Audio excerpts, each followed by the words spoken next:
최근 울산시 동구의 고용위기 지역 해제를 두고 우려의 목소리가 큰 상황인데요.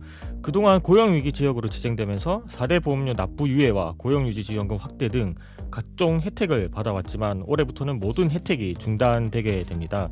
당장 지금까지 유예된 몇백억 단위에 이르는 4대 보험료 납부를 두고 협력회사의 비용 부담도 커지면서 대책 마련이 시급한 상황인데요. 시사팩토리 100.3 청취자 여러분, 안녕하세요. 나울통 정치 에디션 진행을 맡은 이태현입니다. 청년의 상상력을 더해 울산의 정치 현안을 들여다보는 시간이죠. 오늘은 울산 동구 고용위기 지역 해제와 관련된 이야기를 준비했습니다. 그럼 나울통 정치 에디션 바로 출발하겠습니다.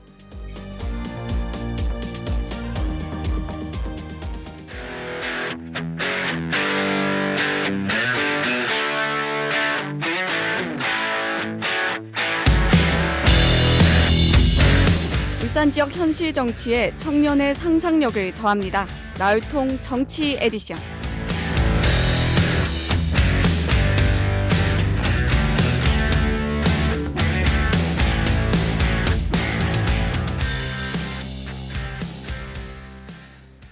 네, 지금 스튜디오에 이승우 울산 사회고용정책개발원 본부장 나와 계십니다. 안녕하세요. 네, 안녕하십니까. 네, 먼저 청취자분들께 간단한 본인 소개와 인사 부탁드리도록 하겠습니다.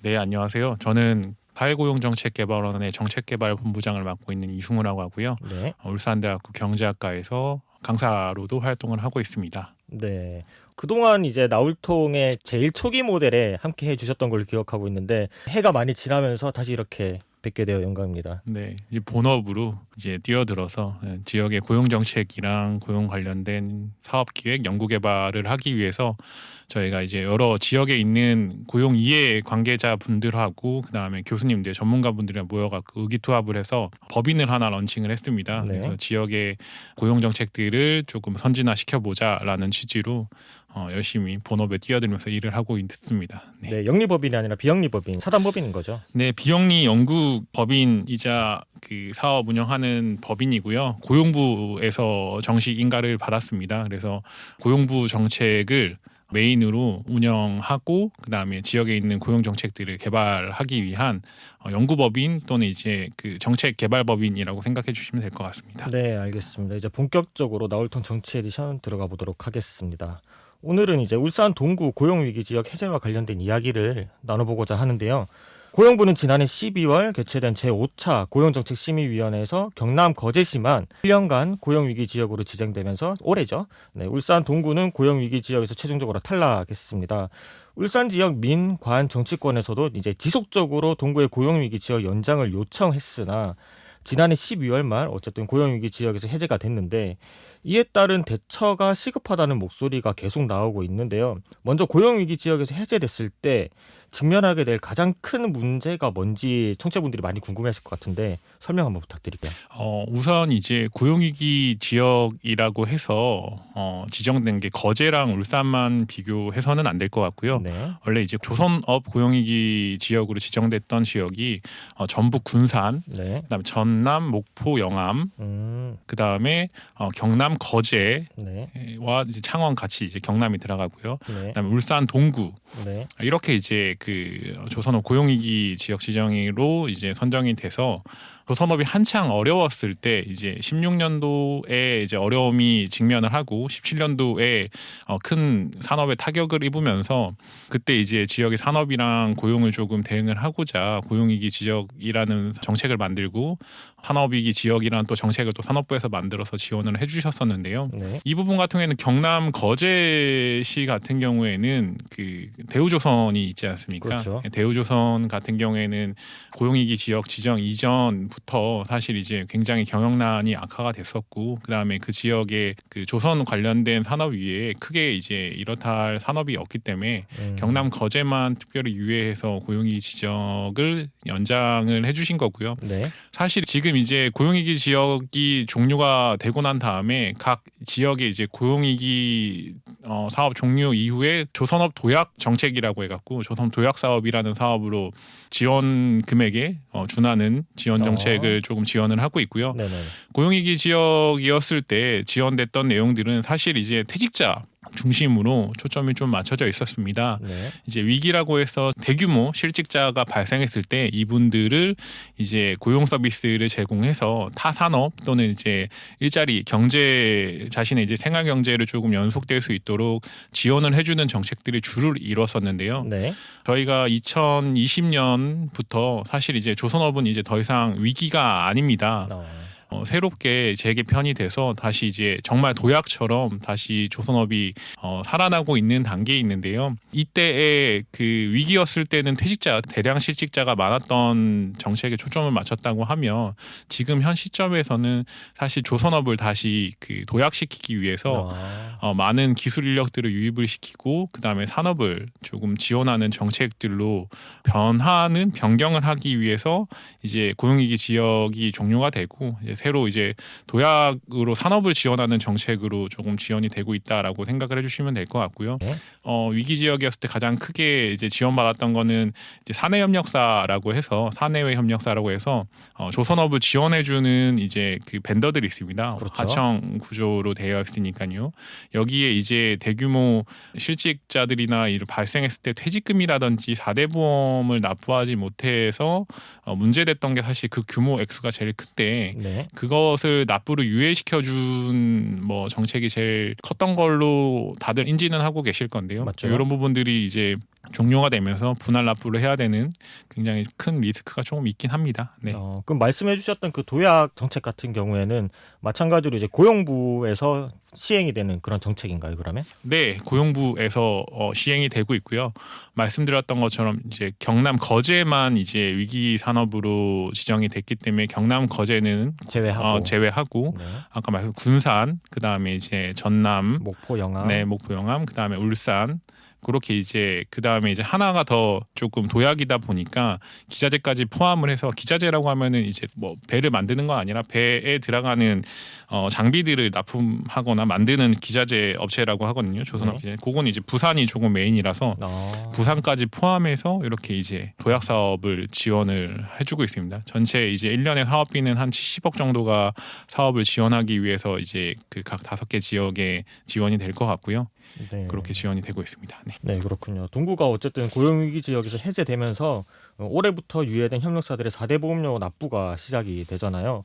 기업별로는 최고 30억 원에 달하는 미납금 발생으로 연쇄 파산 우려가 커지고 있는 상황이라고 언론을 통해서도 전해 들었는데 유예되어 있는 4대 보험 납부 금액이 좀 구체적으로 어느 정도가 될까요? 구체적으로는 다 말씀을 조금 드리기는 힘들 것 같고요. 네, 추정치. 네, 추정치로는 뭐 몇백억 단위라고 이야기를 하시긴 하는데 이제 그 산업력사 대표분들과 인터뷰를 하면 가장 큰 문제가 뭐였냐면 사실 4대 보험료만 생각했을 때는 큰 금액이긴 하지만 거기에 또 이제 4대 보험을 못 냈을 때에 발생하는 그 증세라고 해야 될까요? 네, 그렇죠. 미납세, 연체료 네. 이것들을 또 이제 유예 기간에 또 연체료를 또 이제 부과했던 부분에 대한 불만이 굉장히 크세요. 네. 사실 그래서 연체료에 대한 부담을 조금 덜어줬으면 좋겠다라는 이제 목소리가 굉장히 많이 나와서 네. 사실 이제 그런 부분들은 얼마 전에 이제 장관님 오셨을 때 그렇죠. 이제 산업력사와의 간담회했을 때 아마 그런 내용들이 다 이야기가 들어갔을 거고요. 그리고 고용부에서 1월, 2월 기점으로 이제 위기 지역이 종료가 됐지만 그 4대 보험금을 이제 그 미납금을 당분간 유예를 할 수 있도록 신청을 받기는 하고 있었거든요. 네. 지역에서. 그래서 왜냐하면은 줄도산 하는 부분들 부처에서 이런 부분들을 전혀 대응을 안 하시는 건 아니라서 이런 부분들을 대응할 수 있도록 일단은 조치는 취하고 있는 단계라고 생각을 해주시면 될 것 같습니다. 그리고 이 4대 보험 같은 경우에는 사실 조금 민감한 부분이라 그렇죠. 네네. 네. 정확하게 이야기 드리는 건 그렇고요. 산업력사에서 또는 이제 관계 기업에서 가장 이제 불만이 있으셨던 건 4대 보험료는 납부할 수 있는데 요거를 어려웠을 때 유예시켰던 부분이 가산세 또는 이제 연체료를 또 그렇죠. 부과하는 거는 문제가 있지 않냐라는 네, 이제 맞네요. 그게 가장 큰 민원 중에 하나이십니다. 네. 네, 알겠습니다. 어쨌든 굉장히 많은 규모와 그리고 더불어서 유예 기간에 따른 또 추가적인 비용을 지출해야 된다는 게 그게 제일 유예면 크죠. 유예인데 네. 왜 그런 비용까지 그게 제일 지출해야 크죠. 되느냐에 대한 거가 어쨌든 벤더사들의 문제점이라고 생각이 들고요. 굉장히 많은 규모는 많네요. 어쨌든 4대 보험 납부로 많은 업체가 경영상 어려움을 겪고 있는 것도 사실이고요. 그럼 이 상황에서 필요한 제도적 안전장치 등의 방안은 뭐 앞서 설명해 주셨지만 그런 추가적인 유예 방안 속에 그 안에 이번에 또 불거진 문제점이 뭐 유예금에 더한 이자라든가 그러한 문제점들을 함께 좀 해결할 수 있는 좀 방안이 있을까요? 우선은 현대중공업이나 현대미포조선 원청이라고 하죠. 원청에서도 사내협력사 이제 하청 사내외 협력사의 하청에 이 4대 보험을 못 냈던 부분에 대한 것들을 조금 대응을 좀 해주시려고 하는데 돈을 대응은 하는 건 아니고요. 사실 이제 좀 조정을 하려고 하는 것 같습니다. 뭐 보조적인 지원에 네. 대한 본청 입장에서도 생각이 따로 있겠죠. 따로 아무래도? 생각이 있으시고요. 그다음에 이제 사내협력사 내에서도 사실 지금 아까 이야기 들었던 것처럼 저희가 위기에서 도약으로 가고 있는데 사내협력사의 메인 업종이 도급업입니다. 도급업, 인력 도급업이라고 해갖고 인력을 가장 많이 운영을 하고 인력을 파견을 하는 인력을 채용을 해갖고 그 현장에서 그 맞는 그 일을 하는 게 메인 업인데 그렇죠. 인건비 나가는 부분이 제일 큰데 인건비의 보험료에 대한 부분을 지원을 해달라라고 하는 거는 사실 이제 조금 네. 기존의 인건비 네. 지원을 받고 있다면은 이런 4대 보험 지원까지 받게 되면 중복 수혜가 되기 때문에 네. 실질적으로 다양한 뭐 정부 기관에서는 그런 중복 수혜를 하지 못하게 하고 있기 때문에 4대 보험 납부에 대한 부분을 조금 건드리는 거는 조금 위험한 것 같아요. 왜냐하면은 각 이종 산업, 다른 산업이나의 또 차별성에 대한 문제가 있을 수도 있고, 그래서 유예였을 때에는 이제 몇 년 동안 회복을 할 수 있게끔 유예를 해주면서 분할 납부는 이제 분할 납부할 수 있도록 지원을 하고, 그 다음에 이제 가산세 아까 이야기했던 연체료나 가산세에 대한 부분들은 조금 계속 이제 이야기가 되고 있으신 것 같아요. 그래서 부처랑 원청이랑 이제 하청이랑 같이 논의를 하면서 그 조정에 대한 부분들, 연체료에 대한 조정에 대한 부분들은 논의가 있으신 것 같고요. 네, 그렇습니다. 그렇군요. 어쨌든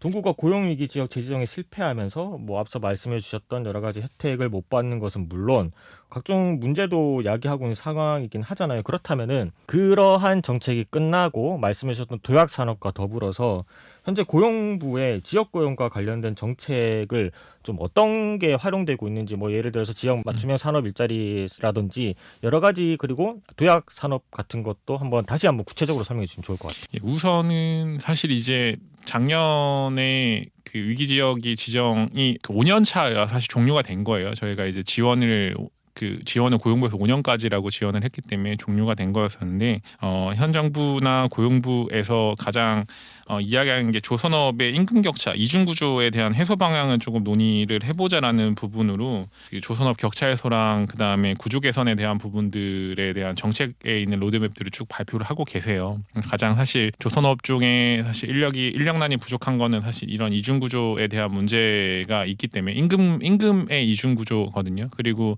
조선업 내에서도 뭐 있긴 하지만 조선업이 한창 이제 17년부터 계속 힘들었다 보니까 이제 막 회복세에서 임금을 대폭 인상할 수는 없는 상황이고 임금분을 인상을 한다 해도 울산 같은 경우에는 타 주력 산업들보다 사실 임금이 좀 현저히 낮은 산업 간의 이중 구조가 또 발생하고 있는 상황이거든요. 이런 부분들이 조금 대응을 하고자 조선업 고용부에서 있는 지역산업 맞춤형 일자리 창출 지원 사업 내에 지역혁신 프로젝트랑 그다음에 고용 지역형 일자리 플러스 사업이랑 그다음에 저희 조선업 도약 사업이라는 이 3개 사업이 모두 사실 조선업에 포커스가 맞춰져 있습니다. 아, 그렇군요. 네, 그래서 이 이중 구조를 해소하기 위해서 기업에는 환경 개선비를 지급을 하고, 그다음에 인건비를 대폭 지원을 하려고 하고요. 네. 그다음에 그 조선업 내일 채용 공제 사업이라고 해갖고 작년에 있는 사업들을 조금 확대를 해서 신규 근로자들에게 좀 임금을 조금 더 보존할 수 있도록 이중 구조에 대한 부분을 해소할 수 있도록 지원 사업을 만들었고요. 그다음에 이제 그럼에도 이런 부분들에 대한 홍보라든지 라든지 그다음에 조선업이 위기였던 부분들을 이제는 도약을 해야 된다라는 인식 개선들을 하기 위해서 업종의 인식 개선을 하기 위해서 도약 사업 내에서는 다양한 이제 프로그램이나 홍보 사업들 외부에 조선업이 좋다, 조선업을 알리려고 하는 와서 일을 좀 해라라고 알리려고 하는 사업들이 편성이 되어 있습니다. 그 얼마 전에 뉴스에도 나왔었는데요. 이 인천이나 경기에 공단들이 조금 있죠. 그렇죠. 거기에 이제 그 초임이 한 달에 최저임금 한 160에서 180만 원을 받고 일을 하는 부분으로 해서 청년들의 임금 수준에 대한 부분을 보도에서 계속 많이 내시는 것 같아요. 청년들에도 이제 임금에 대한 이중 구조나 격차 해소를 임금으로 이야기를 해주시는 것 같은데 사실 울산의 조선업, 현대중공업이나 미포조선, 조선업의 임금이 다들 이제 많이 낮다, 지역에서 낮다라고 이야기를 해주시는데 다양한 지원 사업들, 아까 이야기했던 플러스 사업이라든지 지역에서 프로젝트, 아까 이제 그 진행자님이 이야기했던 이 전체적으로 지역 산업 맞춤형 일자리 창출 지원 사업으로 구분이 되어 있는데 이 사업의 조선업 포커스에 맞춰진 정책들을 다 수혜를 받으시면 한 분이 한 1년을 근무했을 때 한 3,800 정도의 연봉이 책정이 되고요. 네. 그다음에 정규직 전환이 가능하게끔 기술교육원, 현대중공업이나 미포조선 기술교육원과의 교육 연계를 통해서 기술교육원 수료생들을 현대중공업으로 이제 산업역사에 먼저 이제 그 경력을 쌓게 하고 현대중공업 원청으로 이전할 수 있도록 다양한 이제 프로그램을 통해 갖고 지원을 하기 위해서 좀 노력을 하고 있는 단계입니다. 고용 안정성과 일자리 임금의 이중 구조를 조금 해소하기 위한 정책들로 편성이 되어 있다라고 생각해 주시면 될 것 같습니다. 네, 어쨌든 뭐 흔히 말하는 MZ 세대들 그리고 취업 준비생들에게 현대중공업은 급여도 적은데 위험한 곳에 일하고 더운데 더운 맞아요. 데서 일하고 추운데 추운 데서 일한다는 비판이 굉장히 많았는데 맞아요. 지금 말씀해주신 부분을 조금 더 정리를 해보자면은 어쨌든 고용노동부 사업을 통해서 급여적인 부분에선 조금씩은 보조가 되고 있고 그리고 기술교육을 통해서 정규직 전환 등을 할 수 있는 그런 발판이 마련되고 있다 정도로 정리를 하면 될 것 같습니다. 지난 2월 6일 울산 동구 현대중공업에서 개최된 이제 울산 지역 조선업 원하청 간담회에 이정식 고용부 장관이 방문을 하였잖아요. 네. 원청과 하청의 이야기를 청취했다고 들었는데 혹시 좀 이후에 조금 구체적으로 드러난 성과라든지 아니면 어떤 이야기가 오갔고 그것에 대한 정리를 한번 살짝만 해주실 수 있으실까요? 아까 말씀드렸던 것처럼 이제 고용부의 기조는 이렇습니다. 이제 노동시장이 우리나라 노동시장이 이제 활력을 물어놓고 아까 이야기하셨던 약자 이제 일자리 이중 구조에 처해 있는 약자를 지원하기 위해서 다양한 정책들을 지원을 하겠다라는 부분의 기조로 원하청 이제 그 또 하청과 따로 또 이제 그 간담회를 가지셨고요. 네. 그 간담회 내용이 아까 이야기하셨던 그 4대 보험 네네. 유예라든지 아니면은 4대 보험 유예가 안 되면 이제 연체금에 대한 부분들의 분할 납부라든지 이런 것들이 이야기가 오고 갔을 거라고 생각이 들고요. 네. 사실 이제 그 원청과 하청 그다음에 지자체의 노력이 사실 굉장히 필요한 부분입니다. 그렇죠. 지역에 있는 산업을 육성을 하고 산업을 유치를 하고 또는 이제 산업을 확대를 하려면 그렇기 때문에 이제 고용부 장관님이 내려오셨을 때 한 얘기가 이제 지역의 상생 구조를 만들기 위해서 협약을 진행을 하고 이 안에 여러 가지 아젠다라고 하죠. 조선업을 그렇죠. 도약하기 위한 아젠다를 좀 심어서 이런 부분들을 해결할 수 있도록 같이 좀 그 노사민정이 같이 논의를 한번 해보자. 그러니까 이야기들이 오고 간 걸로 알고 있습니다. 그래서 상생협약은 사실 이전부터 굉장히 많이 나왔던 건데 현대중공업이랑 미포조선, 동구청, 울산광역시에서 많이 이야기가 오고 가고 있는 내용이고요. 이 안에 다양한 이제 복지 내용이라든지 그다음에 다시 한번 위기가 왔을 때 대응을 할 수 있는 뭐 중요하죠. 기금 마련이라든지 네. 이런 내용들이 조금 들어갈 것 같고요. 많은 부분들이 사실 이제 제 활력을 불어넣기 위한 도약 정책으로 상생 협약에 대한 이야기가 추가적으로 논의가 됐던 걸로 이야기가 됐습니다. 네. 네, 알겠습니다. 오늘 조금 더 많은 이야기를 나누고 싶지만 시간 관계상 여기서 마무리를 해야 될 것 같고요. 기회가 된다면 다음 방송 혹은 다다음 방송에서 조금 더 내밀한 이야기를 한번 들어보도록 하겠습니다. 마지막으로 청취자분들께 한마디 부탁드릴게요. 사실 오늘 굉장히 많은 데이터를 들고 정확하게 이야기를 해드리고 싶었는데요. 사실 아직까지는 크게 다 결정나진 않은 상황들이라서 그렇죠. 연초라서요. 그래서 이런 부분들이 결정이 다 나고 지원 사업들과 아젠다들이 정리가 되면 그 부분들을 특별히 이 CBS 나울통에 나와서 조선업 지역의 조선업을 지원하기 위한 정책들이라든지 향후 발전 방향, 로드맵, 뭐 액션 플랜까지 나오면 그런 부분들을 같이 논의할 수 있는 자리가 지속적으로 이어졌으면 좋겠네요. 네. 네, 알겠습니다. 지금까지 울산 사회공정책개발원 이승우 본부장이었고요. 오늘 출연해 주셔서 고맙습니다. 네, 감사합니다. 네, 이제 나울통 정치 에디션 마무리할 시간인데요. 청취자 여러분들께서는 울산 동구 고용위기 지역 해제와 관련된 이야기를 어떻게 들으셨나요? 고용위기 지역이 해제가 되지만 그것을 이어 이제 새롭게 도약하는 동구가 되기 위해 진행되고 있는 여러 정책 사업에도 많은 분들이 관심을 가져주시면 좋을 것 같고요. 김유나의 야상곡 띄워드리면서 오늘 방송 마무리하겠습니다. 지금까지 진행의 이태인이었습니다.